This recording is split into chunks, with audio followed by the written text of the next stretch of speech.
समंतक उपाख्यान है, बहुत सुंदर उपाख्यान है, पर बहुत बड़ा हो जाता है, इसलिए हम थोड़ा सूक्ष्म में इसको, अब सूक्ष्म है ही नहीं, इसको सुनाएंगे तो पूरा ही सुनाना है।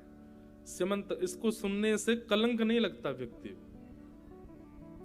तो समंतक उपाख्यान में क्या हुआ, बंधुओं सदैव याद रखना, पाप के पिताजी का नाम है लोभ। पाप को जन्म कौन देता है? लोभ। आपके अंदर सबसे पहले लोभ आएगा। आप सब जानते हैं कि आपके अंदर कौन सा दोष है, काम है, क्रोध है, मोह है, ईर्ष्या है, द्वेष है, अभिनिवेश है, अहंता है, ममता है, चिंता है, ये सारे पाप के प्रकार आपके अंदर हैं। परंतु याद रखना, ये सब आए ही एक जगह से, और वो है लोभ। अगर इन सबको निकालना है अंदर से, तो इनकी जड़ लोभ है, लोभ को निकालो, ढूंढो लोभ किस वस्तु में आपका। अगर आपने अपने चित्त से लोभ को निकाल दिया तो निश्चित है ये सब चले जाएंगे, क्योंकि पाप के पिताजी हैं लोभ। और लोभ दो प्रकार का होता है, एक होता है संग्रह वृत्ति लोभ और एक होता है भोग वृत्ति लोभ। संग्रह वृत्ति लोभ का मतलब होता है खूब इकट्ठा कर लूं, जितना भर लूं अपने घर में, कहीं जगह नहीं छोड़ूं, इसको कहते हैं संग्रह वृत्ति लोभ। और एक होता है भोग वृत्ति लोभ, मैं कितना भोग लूं, ये धन मेरा है, इससे मैं ये खरीद लूं, इससे ये ले लूं, इससे ये ले लूं, अरे नई चीज आ गई तुरंत ले आए, हमारा नया फोन आया तुरंत ले आए, जितना हो सके मैं भोग लूं। और भोगने के लिए किसी भी हद तक चले जाते हैं, इसको भोग वृत्ति लोभ कहते हैं। ये दो प्रकार के लोभ हैं, संग्रह का लोभ और भोग का लोभ। इन दोनों से बचो। तो द्वारिका में एक सत्राजित नाम का व्यक्ति रहता था। सूर्य की बड़ी उपासना की तो सूर्य ने उसको प्रसन्न होकर के एक मणि प्रदान की, जिसका नाम था सिमंतक मणि। इस मणि की खास बात यह है कि यह हजारों किलो सोना रोज देती है। हजारों किलो सोना रोज होता है सिमंतक मणि से। भगवान को जब ये बात पता चली तो भगवान ने जाकर के सत्राजित से कहा, भाई एक बात बताओ, तुम अकेले, तुम्हारी एक बेटी है, एक भाई है, इतने लोग, 3-4 लोग, हजारों किलो सोने का क्या करोगे?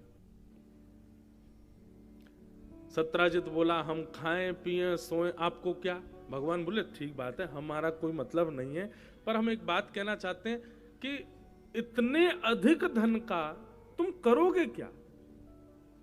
सज्जाद बोला, आप सीधे बताओ, आप कहना क्या चाहते हो?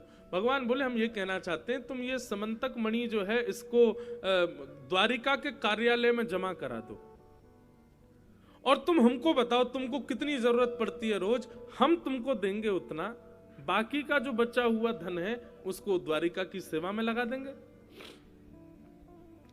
ठाकुर जी की बात एक तरफ से सही भी है, लेकिन आज के परिप्रेक्ष्य में भी यदि आप पूछो तो अब आप ले आए बढ़िया 10-5 गाड़ी ले आए अपने घर पे, और कोई व्यक्ति आके कहे, भैया एक काम करो, तुमको जितनी जरूरत उतनी गाड़ी हमसे घर से ले जाया करो, बाकी हमको दे दो। देगा कोई? कोई नहीं देगा। अब आप गुनाह में रहते हो, आप अकेले, आपकी पत्नी, 2 बच्चे, और आपकी कमाई होती है हजारों 100 करोड़ रुपए प्रति वर्ष, और कोई गुनाह का व्यक्ति आके कहे, भाई इतने पैसे का तुम 4 लोग क्या करोगे, लाओ हमको दो, तुमको जितनी जरूरत है तुम लो, कोई सहज बात है, सब मना कर देंगे। लेकिन सबके कहने में और ठाकुर जी के कहने में अंतर भी तो है। वे भगवान हैं भैया, द्वारिकाधीश हैं, उन्होंने पूरी द्वारिका बसाई, उन्होंने सत्राजित को बसाया। यदि वे कह रहे हैं तो निश्चित ही कोई भाव उसमें होगा, पर सत्राजित ने स्पष्ट मना कर दिया, बोले मैं नहीं दूंगा आपको, और क्यों दे दूं, मेरी मणि मैं आपको क्यों दूं? भगवान ने एक बार प्रार्थना की, उसके बाद नहीं कहा, ठाकुर जी चले गए।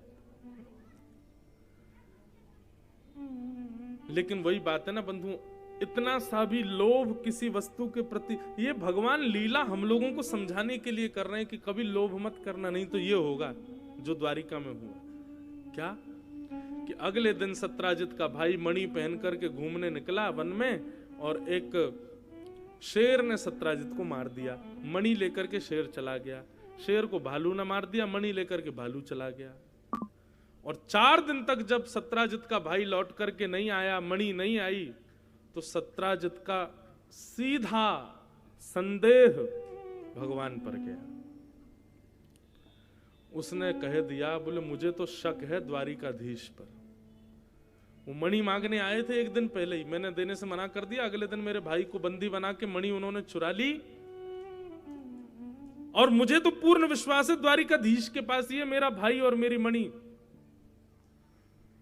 और द्वारिका के लोगों की बुद्धि भी देखो, किसी ने भी एक बार ये विचार नहीं किया अरे भगवान पर उंगली उठा रहे हो, नहीं, सब बोले हाँ तुम सही कह रहे हो, द्वारिकाधीश ने ऐसा किया होगा। यही है भैया संसार।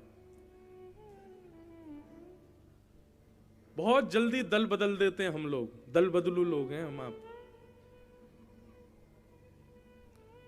हमारे लिए कोई कितना भी कर दे, पर उसकी एक अप्रशंसा हमारे हृदय में तुरंत अविश्वास प्रकट कर देती है। इतने कच्चे हृदय के हम लोग।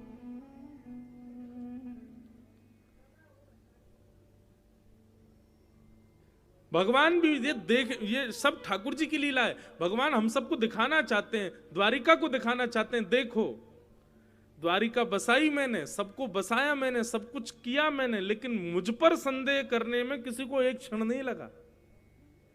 और पूरी द्वारिका में संदेह हो गया कि द्वारिकाधीश ने मणि चुरा ली, भगवान के ऊपर कलंक लगा दिया।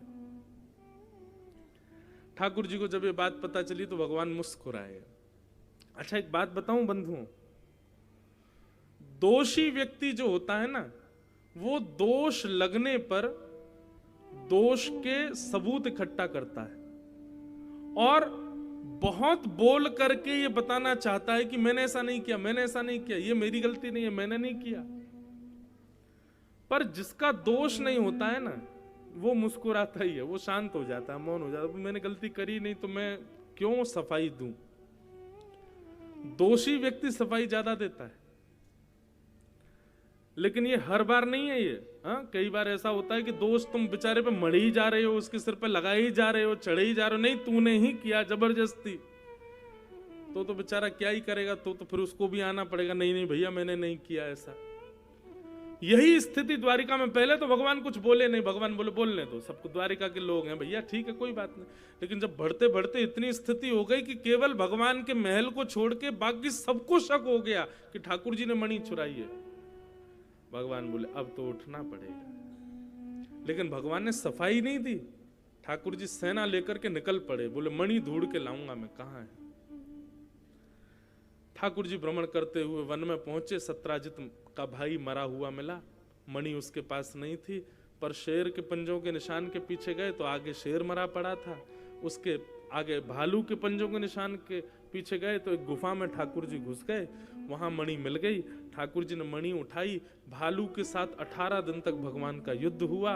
18 दिन बाद भालू ने चरण पकड़ लिए, बोले भगवान मैं कोई भालू नहीं हूं, मैं जामवंत हूं, मेरा प्रणाम स्वीकार करो। ठाकुर जी ने जामवंत जी को हृदय से